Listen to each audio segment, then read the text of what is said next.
Assalamualaikum warahmatullahi wabarakatuh, sahabat Smart Skill School. Semoga kita semua selalu dalam lindungan Allah Subhanahu wa Ta'ala. Amin ya Allah.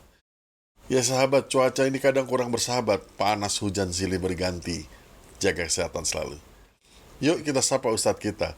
Ustadz, Assalamualaikum, apa kabar? Waalaikumsalam warahmatullahi wabarakatuh. Sehat, berkah, bahagia. Amin ya Allah. Amin. Alhamdulillah, ini Ustadz kita dapat kiriman pertanyaan dari sahabat kita nun jauh di sana di Toronto, Kanada. Yuk kita nonton. Assalamualaikum warahmatullahi wabarakatuh. Ustadz Adi Warman yang kami hormati. Saya Kurniawan, mewakili teman-teman dari Masjid Istiqlal Toronto, ingin menanyakan satu pertanyaan dari seorang ibu yang sangat concern terhadap anaknya. Tapi sebelumnya, alhamdulillah Ustadz, sekarang di Kanada sedang musim fall dengan warna-warna yang sangat indah. Kita sangat mensyukuri semua ciptaan Allah Subhanahu wa Ta'ala. Jadi pertanyaannya Ustadz, ini mengenai LGBT. Seperti yang Ustadz juga ketahui bahwa isu LGBT ini sangat intens informasinya di negara-negara maju seperti Kanada ataupun di negara berkembang. Jadi informasinya itu sangat mudah sekali diakses oleh anak-anak kita di sekolah maupun di rumah. Pertanyaannya dari seorang jamaah di Masjid Toronto adalah, bagaimana kita mengingatkan dan melindungi anak-anak kita tersebut dari masalah LGBT ini.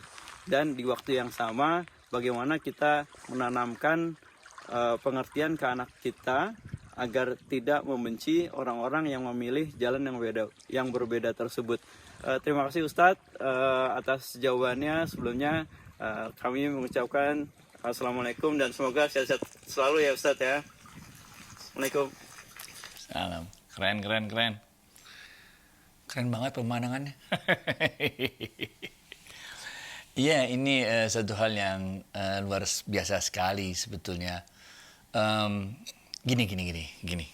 Kita awal dari awal bener ya. Di dalam diri setiap manusia, di dalam diri setiap manusia, apapun agamanya, sebesar apapun dosa yang dia buat, kita tahu di dalam diri setiap manusia pasti ada ruh yang berasal dari sumber yang sama, yaitu Allah. Ini dulu, benar gak?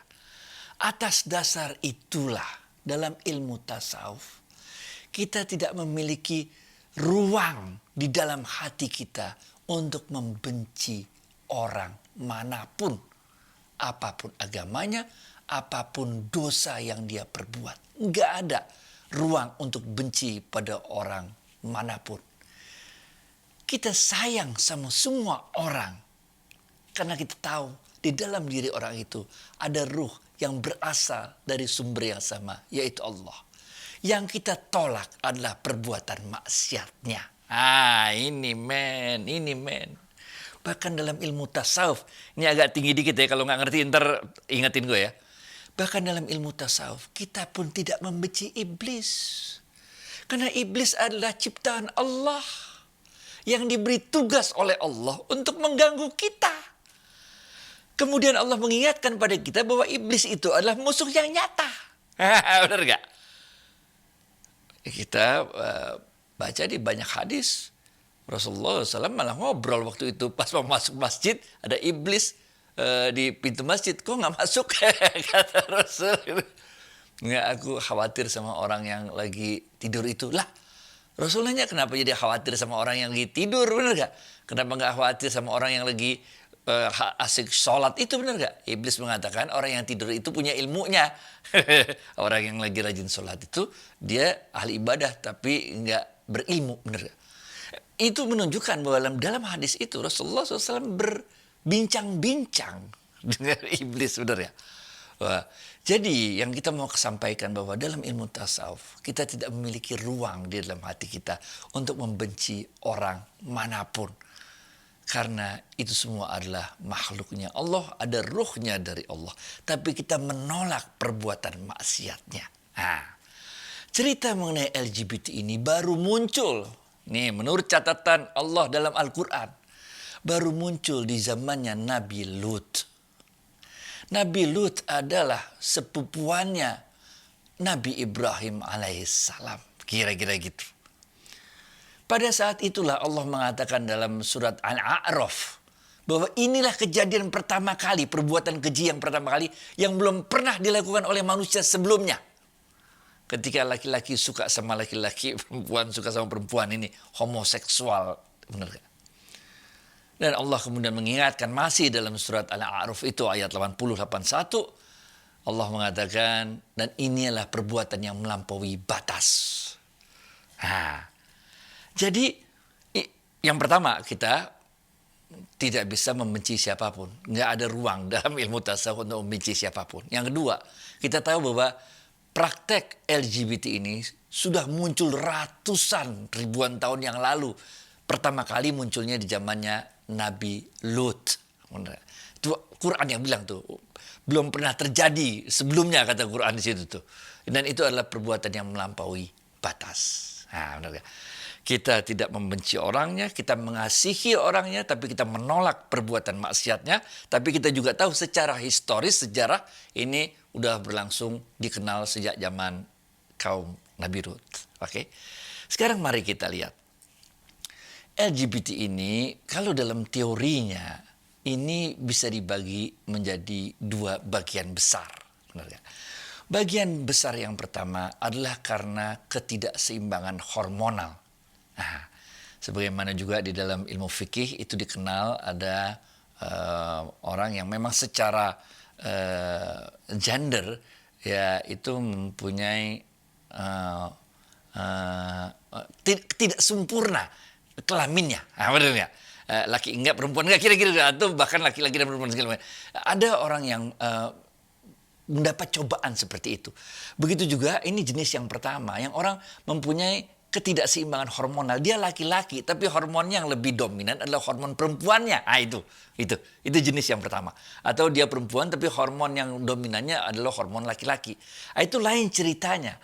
Itu harus dikasih treatment kedokteran supaya hormonnya kembali sesuai dengan kelaki-lakiannya atau perempuannya, tergantung seksnya tadi, benar gak? Tapi ada juga yang dipengaruhi oleh lingkungan. Nah, lingkungan inilah sebetulnya yang harus kita jaga agar praktek tersebut tidak dianggap sebagai suatu praktek yang lazim dan boleh dilakukan. Karena Allah mengatakan ini adalah melampaui batas. Masih dalam lingkungan ini juga dalam teorinya LGBT ini juga berkaitan dengan pengalaman psikologis seseorang yang pernah dilalui. Oke. Orang-orang yang merasa tertekan, teralienasi, orang-orang yang merasa tersingkirkan, orang-orang yang merasa tidak bisa melihat kezoliman yang terjadi di dalam rumah tangganya. Bagaimana ayah dan ibunya itu tidak harmonis terjadi, sehingga anak itu tertekan. Lalu mereka merasa bahwa pernikahan bukanlah satu institusi yang menyenangkan, yang membahagiakan.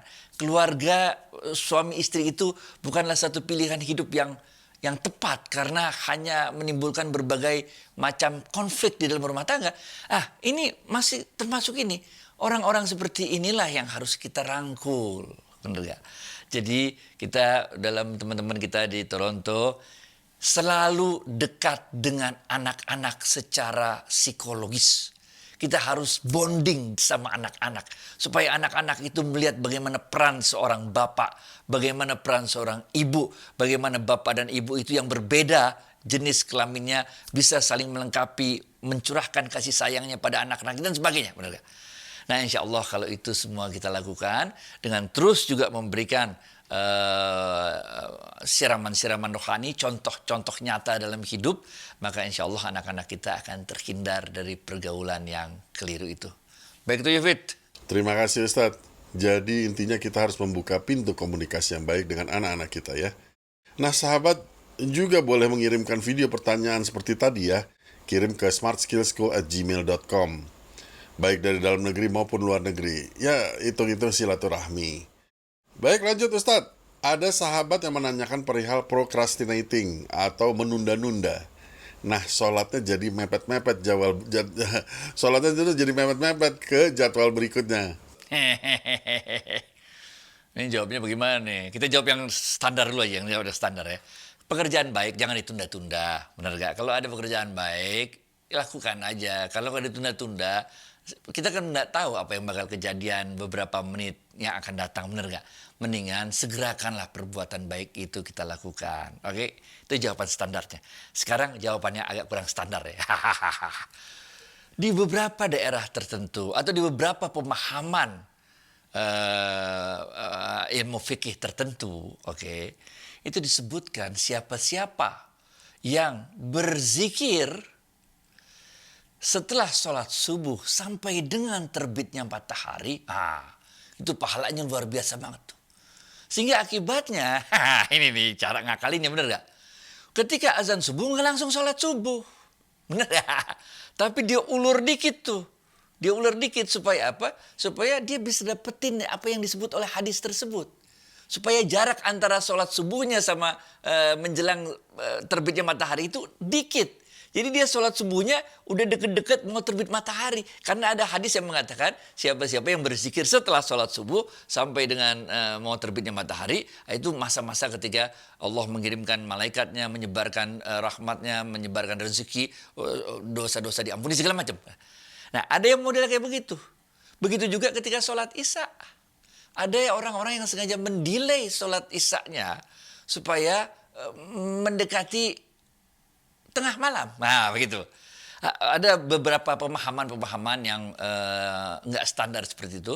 Tapi kalau secara umum kita katakan perbuatan baik jangan ditunda-tunda. Kita ambil contoh lagi, misalnya ya, kita membayar zakat. Tapi kita mau zakatnya itu supaya pahalanya berlipat ganda. Benar gak? Maunya lakuinnya di bulan Ramadan. Benar gak?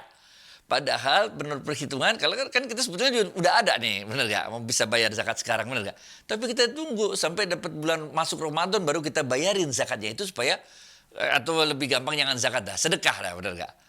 Dia tunggu sampai datangnya Ramadan, baru Ramadan dibanyakin sedekahnya dengan mengharapkan balasan yang lebih besar di bulan Ramadan. Nah, jadi secara umum perbuatan baik jangan ditunda-tunda. Tapi ada beberapa pemahaman-pemahaman tertentu yang menunda sedikit untuk mendapatkan balasan yang lebih besar dari Allah. Baik, David. Baik Ustadz. Nah, kalau sahabat kita ini bukan menunda-nunda tapi memang tertunda karena telat bangun untuk subuh. Pertanyaannya, apakah tetap sholat sunnah dulu atau langsung subuh aja? Kedua, bagaimana hukumnya membaca Al-Quran ditujukan kepada orang tua yang sudah meninggal, Ustaz? Ya Allah. Yang pertama nih, sholat sunnah dulu main 2 rakaat, baru hajar sholat subuh, bener gak? Tenang aja. Nah, ini ada ceritanya nih. Waktu itu Rasulullah SAW lagi melakukan perjalanan jauh dengan Bilal radhiyallahu anhu. Saking capeknya perjalanan jauh itu, Rasulullah SAW dan Bilal radhiyallahu anhu ini berhenti di satu tempat. Kemudian Rasulullah SAW mengatakan, Bilal, saya mau istirahat dulu ya. Nanti kalau udah subuh bangunin saya ya, kata Rasul gitu. Siap Rasul, kata Bilal. Nah, tidur Rasul. Ini capek banget nih perjalanan. Sehingga waktu itu Bilal juga ikut ketiduran. Dua-duanya ketiduran, bener gak? Tahu-tahu matahari udah terbit. Rasulullah SAW kaget. Bilal dibangunin. Bilal bagaimana kok gak bangunin? Wah, saya juga ketiduran Rasul. Udah. Azan. Azan Bilal. Udah matahari udah terbit. Azan Bilal. Habis itu sholat subuh jamaah berdua. Ini menunjukkan bahwa, ingat gak sih bahwa kalau kita tidur itu, kita baca Bismika Allahumma ahya wa Bismika amut. Waktu saat kita tidur itu, ruh kita keluar dari jasad. Yang ada tinggal di situ, jasad dan nyawa kita doang. Tapi ruh kita lagi keluar dari tubuh kita. Itu sebabnya doanya Bismika Allahumma ahya wa Bismika amut. Dengan namamu Allah kami hidup, dengan namamu kami mati. Itu sebabnya juga kalau bangun tidur kita alhamdulillahillazi ahyana ba'da ma'abatana. Wahai Allah, terima kasih segala puji bagimu yang telah menghidupkan aku kembali setelah engkau matikan kami, gitu kan. Benar gak? Jadi lazim aja kalau kita bangunnya terlambat, ambil wudhu, sholat sunnah 2 rakaat, habis itu sholat subuh. Benar gak? Ya nggak usah niru banget Bilal gitu. Kalau udah terang nggak usah pakai azan. Benar gak? Tapi kalau pilihannya, nah ini ada pertanyaan lagi. Ini zamannya Umar bin Khattab radhiyallahu anhu. Waktu itu ada seorang ibu yang bertanya pada waktu itu anaknya terlambat sholat subuh. Kemudian ibu ini bertanya pada Umar bin Khattab, mana yang lebih baik? Apakah anakku ini sholat tahajud malam-malam? Benar gak? Sehingga akhirnya dia ngantuk kemudian telat sholat subuh. Atau sholat subuhnya lebih utama daripada sholat tahajudnya. Umar bin Khattab radhiyallahu anhu mengatakan sholat subuhnya lebih utama. Sholat subuh wajib bareng-bareng di masjid, bareng-bareng kita jemaah, benar gak? Ya kalau mau sholat tahajud ya nggak usah gitu amat, benar gak? Sholat tahajud 2 rakaat, 4 rakaat, udah nggak usah dihajar sampai panjang-panjang kelewatan yang akhirnya gara-gara sholat tahajudnya kita panjang-panjangin gitu, kita malah jadi terlambat untuk kelewatan sholat subuhnya. Oke. Kalau untuk bacaan itu mah nggak usah ditujukan, emang udah tertuju. Udah begitu, itu hadisnya mengatakan setiap bacaan yang dibaca oleh anak-anak kita ini waktu kita udah meninggal, itu setiap huruf yang kita ajarkan kepada anak-anak kita, itu ketaatan anak kita itu udah langsung dapat pahalanya orang tua kita. Jadi kalau kita punya orang tua udah meninggal, lalu kita jadi orang baik, jadi anak yang soleh, yang melakukan banyak kebajikan, yang banyak baca Quran dan sebagainya, itu semua merupakan kiriman pahala makanan ruhani kepada orang tua kita di alam kuburnya. Dan orang tua kita tahu persis semua kebaikan, kebajikan, ketaatan yang kita lakukan. Kita aja nggak bisa dengar mereka ngomong ke kita. Kalau kita dengar ngomong ke kita takut sendiri, bener gak? Jadi insya Allah itu mah nggak usah ditujukan aja, emang udah tertuju kalau hubungannya anak dan orang tua. Baik itu Yifit. Nah ini pertanyaan dari saya Ustadz. Kalau masjid kita itu agak jauh dari rumah, bagaimana urusan bahwa kita harus sholat berjamaah di masjid di kala subuh? Dan ada nih sahabat kita ini yang memang kalau bicara anak soleh, ini soleh banget Ustadz. Dia memberikan uang kepada ibunya dari dulu. Namun ibunya nggak pernah tahu, karena dia selipin di dompet, dia transfer diam-diam gitu. Jadi ibunya nggak pernah tahu kalau dia tuh selalu memberikan uang. Berbeda dengan kakak atau adiknya, saya lupa ini, yang selalu memberikan uang dan ibunya tahu gitu kan. Masalahnya bukan di situ, masalahnya adalah ibunya ini selalu cerita kepada semua orang kalau anaknya atau adiknya atau kakak itu selalu memberikan uang kepada dia. Nah, tentu si sahabat kita ini takutnya nanti jangan-jangan ibunya mikir dia tuh bukan anak yang soleh gitu, atau nggak pernah merhatiin dia gitu. Nah, ini harus bagaimana Ustadz, jadi dilema. Apakah dia harus ngasih tahu ke ibunya itu bahwa dia ngasih uang juga selama ini? Gitu Ustadz. Oke. Sholat subuh itu wajib. Sholat subuhnya, bener gak? Sama kayak sholat zuhur, asar, maghrib, isya, wajib ain, bener gak? Tapi sholatnya di masjid, ayo lain ceritanya kalau itu, bener gak? Jadi kalau sholat subuhnya wajib, kalau sholat subuh di masjid berjamaah, itu hukumnya bukan seperti hukum wajib ain kita sholat subuhnya itu sendiri.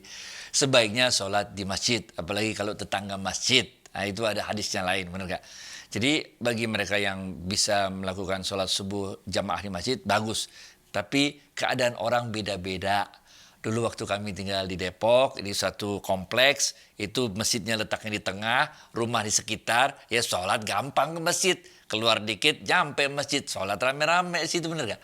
Tapi kan gak semua orang tinggal di lingkungan kayak gitu. Ada orang yang tinggal mesti perjuangan kalau mau mesti ke masjidnya, mesti naik motor untuk mencapai masjidnya. Misalnya dari rumah saya lah, mau ke Masjid Sunda Kelapa. Kalau subuh-subuh itu banyak portal dipasang, naik motor bingung. Bener gak? Mau jalan kaki berarti mesti ngelompatin portal, gitu-gitu. Jadi kita nggak bisa samaratakan kondisi yang dihadapi oleh masing-masing orang. Kalau sholat subuhnya pasti wajibnya. Untuk pertanyaan yang kedua, ini menarik sekali. Intinya gini nih, sebelum masuk kepada kasus tersebut ya. Yang dibutuhkan orang tua kita bukanlah uang. Yang dibutuhkan orang tua kita bukan uang. Yang dibutuhkan orang tua kita adalah kasih sayang kita. Bagaimana kita mengekspresikan, mengungkapkan, menyampaikan kasih sayang cinta kita kepada orang tua. Itu yang mereka butuhkan. Itu yang mereka bangga-banggakan kepada orang lain. Bukan uang. Sama kayak kita waktu kita jadi anak. Yang kita butuhkan dari orang tua kita bukan uang jajan. Bukan mobil yang bagus untuk nganter ke sekolah. Bukan sepatu yang keren buat sekolah. Tapi yang kita butuhkan adalah kasih sayang orang tua kita. Ketika kita nggak lulus, dapat ujian, dapat 6 waktu dulu, bener nggak? Orang tua kita nggak ngomel-ngomel, kita malah diusap-usap palanya, it's okay nak, next time better ya. Gitu bos. Bener nggak? Jadi yang dibutuhkan oleh anak dan dibutuhkan kemudian oleh orang tua adalah ungkapan ekspresi kasih sayang kita. Nah, kasih sayang ini bentuknya bisa macam-macam. Kalau kita cuma sekedar transfer uang, maka orang tua kita kurang merasakan ungkapan kasih sayangnya itu. Kalau cuma transfer uang dan nggak dikasih tahu. Karena orang tua, namanya orang tua, kalau udah tua beneran mah dia nggak ngecek-ngecek ATM, bener gak? Nggak ngecek-ngecek mobile banking, dia bingung, bener gak? Jadi dia kagak tahu. Saldonya mah nambah terus, tapi dia kagak tahu. Kacau.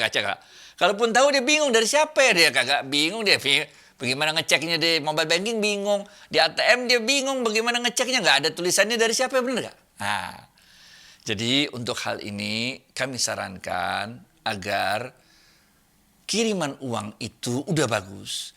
Tapi dilengkapi kiriman uang itu dengan ungkapan dan ekspresi kasih sayang. Kalau bisa uangnya, saya nggak tahu umur berapa orang tuanya ya. Kalau masih belum kenal gadget ATM, bawa aja uang tunai dah, bener gak? Uang tunai kasih nih ibu, ini uang dari saya cuma bisa segini, yang penting kan ungkapan kasih sayang gitu bos.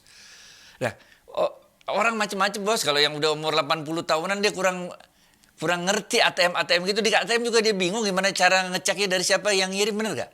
Dari mobile banking juga kalau bener gak? Orang udah umur 80 tahunan misalnya nggak dia gaptek lah gitu.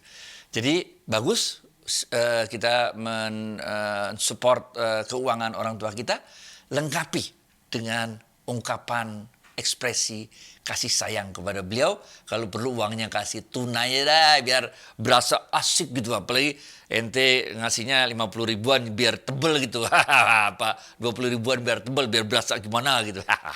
Back to you. Jadi kelihatannya banyak ya Ustadz, tapi kan yang penting niatnya.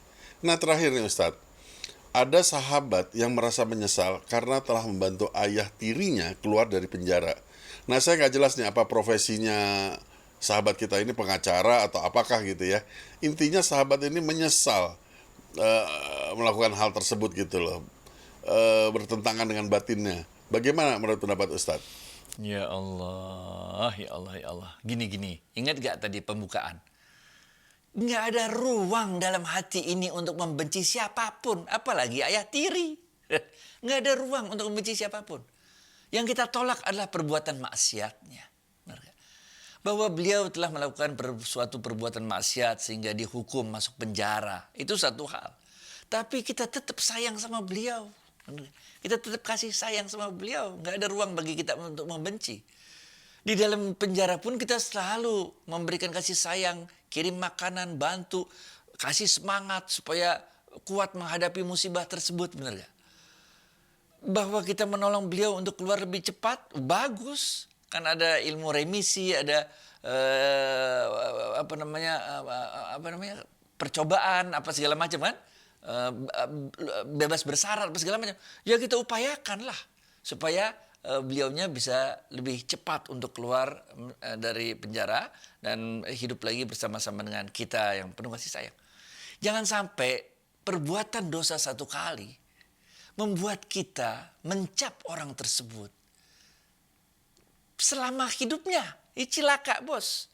Dia cuma dosa sekali. Bener. Bisa jadi dia udah tobat. Lah kita bisa jadi suatu saat kita melakukan dosa yang sama. Bener gak? Belum sempat tobat atau kita meninggal. Bagaimana coba? Jangan begitu.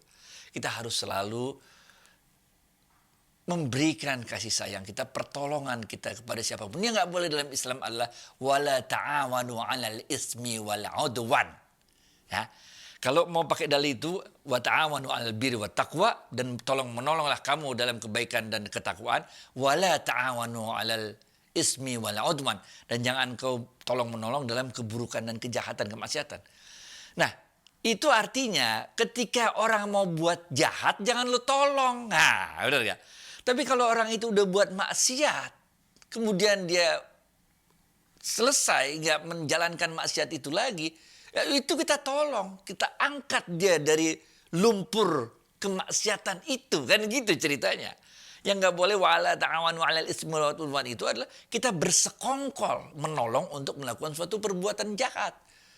Tapi kalau dia udah melakukan perbuatan jahat itu, kita kan nggak nolong, dia sendiri yang buat, bener ya. Kemudian bertobat, dia salah apa segala macam, ya kita tolong, kita angkat dia dari lembah lumpur maksiat tersebut supaya dia kembali lagi bertobat dan sebagainya, benar. Nah, jadi saya rasa kita harus selalu berprasangka baik kepada Allah, bahwa orang-orang yang pernah buat salah pun terbuka sekali peluangnya mereka menjadi ahli surga ketika mereka ini bertobat kemudian kembali ke jalannya Allah. Kalau pertanyaannya, karena konteksnya kita belum begitu ngerti tadi kan.